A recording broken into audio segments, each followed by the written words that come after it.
Hi YouTube, it's me, Cass, and I'm going to begin our palmistry series. I'm going to go ahead and start it off line by line. So this is going to be a video explaining the heart line by itself. So this is the line right here. You have the heart line, the headline, and the lifeline. It's the top one that's going to be pretty big. Most people have this line. I've never personally met anyone who did not have this line. With that being said, is it possible? Yeah, but typically speaking, if you have hands, you're probably going to have that line. So just for the sake of showing all of you guys where it is on my hand, this is some good lighting for y'all so y'all can see it, and it's marked in as the heart line. Just so that way y'all can see it, get familiar with where it is on your hand and how to recognize it. So again, with all of this being said as well, I just want to be clear when I'm telling you about different types of heart lines that you can have. For example, if you have a short and curved one, look at both. Understand both. And understand what they both mean, because those two can work together to create a key part of who you are and what you need to be focused on. Palmistry is somewhat interpretive when you're looking at the lines themselves. The meaning's not so much. But for like looking at the line itself and determining it falls more under this one than this one, gets a little more interpretive. You know, like you can have a short and curved line, you can have a long and straight line, you can have a long and curved line, etc., etc. And so I just want you to keep that in mind when you're looking at your hand. You may see elements of both in your own hand when you look at it. So if you don't have a heart line, or you have a short one that is shorter than your middle finger, this can be a sign of someone who is self-centered and impulsive. That means that you may need to work on feeling compassion for other people and learning how to understand that in this lifetime, and to understand, like, how am I going to effectively help other people without centering myself repeatedly. That's going to be a bit of a struggle for you if you have a shorter heart line. A very short heart line like that can also show someone who is going to struggle in relationships. There may be potential to be a cheater. Again, this is going to depend on your other lines, but it does show someone who is impulsive in relationships. And so it's not exactly fun or easy for you. Alternatively, if you have a very long heart line like this one, or like one that would come out over here, like to this side, because that's the difference between a curved and a straight, very long heart line.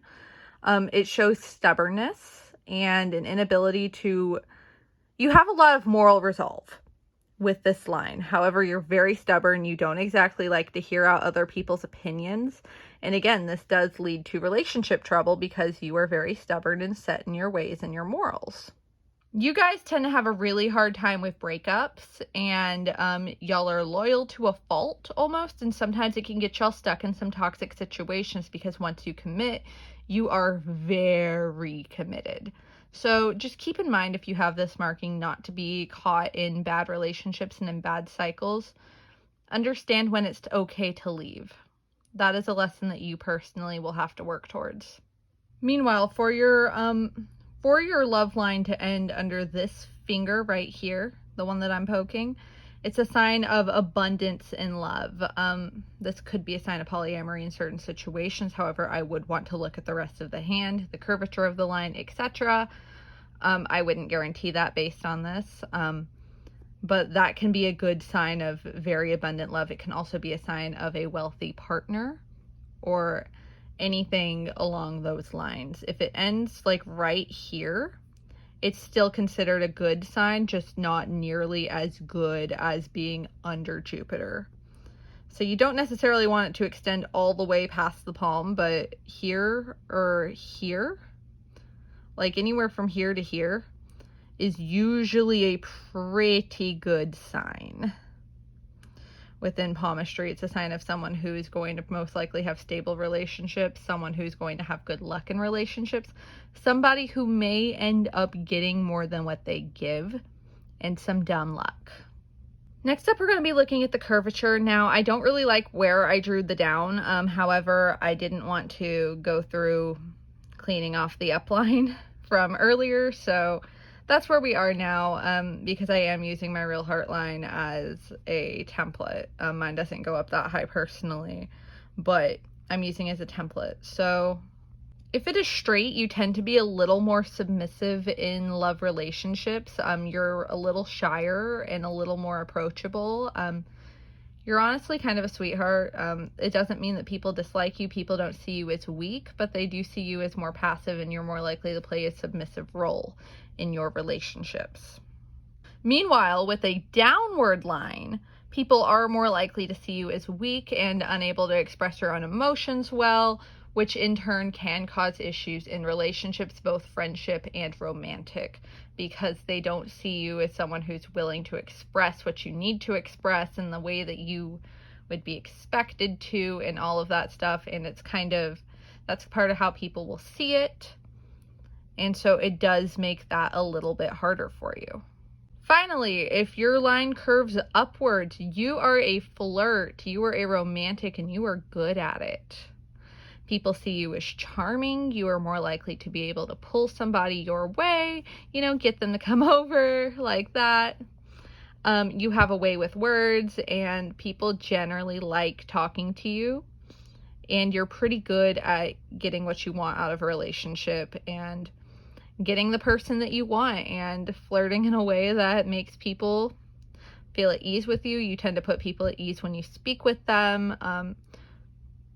Upward's a good sign. Straight is a little shyer. It's not a bad sign. Straight's just someone who's a little more passive and a little shyer. And downward will represent a challenge that you have to overcome when it comes to talking with other people, while also not making them feel uneasy or like you are hiding something. Nevertheless, I hope that you guys all found this video informative at the very least. Just do keep in mind that you will want to read books on this outside of me. This is a very, very rudimentary entry to the heartline. The heartline just generally represents emotions and things like that. Emotions, relationships, friendships, your internal world of feelings and your external world of communicating with others. And so it can show us some challenges and where we need to grow, as well as it can just tell us a little bit more about ourselves and how we are perceived by other people. So yeah, I truly hope that you enjoyed this video. I hope that you learned something, and I hope that y'all stick around for the headline.